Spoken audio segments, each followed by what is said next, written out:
Remember one day I was sitting on the couch and in Connecticut where I was living at the time, and on the ticker on the TV, the emergency broadcast system came up.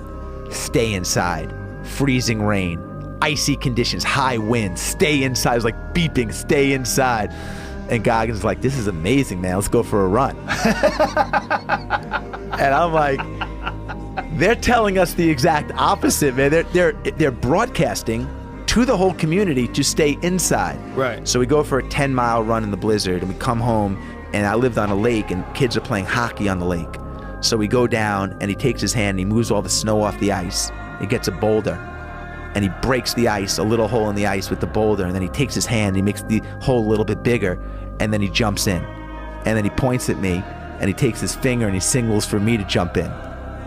I'm not going in the fucking freezing cold water, because my mother told me as a kid in Long Island, don't go anywhere near the frozen water. If you fall in, you have like a minute, you know? Right. He's bathing in it. So, of course, I go in, and he looks at me, he's like, man, you got about 2 to 4 minutes, you're gonna get hypothermia. We just went on a run, we gotta get you out of the lake.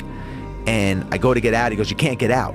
He goes, if your skin touches the ice, it's gonna stick to the ice like the kid in Christmas Story, his tongue that sticks to the pole, you know? So he puts my shoes back on my hands and picks my ass up and I put my socks on or whatever, and I bear crawl out of the ice, and I run up, and I see my wife looking out the window as I'm running into the house, and we come in. And she says to Goggins, you know, like, what's the medical benefit of jumping in a frozen lake?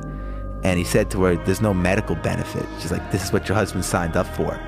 You know, it's like, I want to see how far he's willing to go to get to his goals.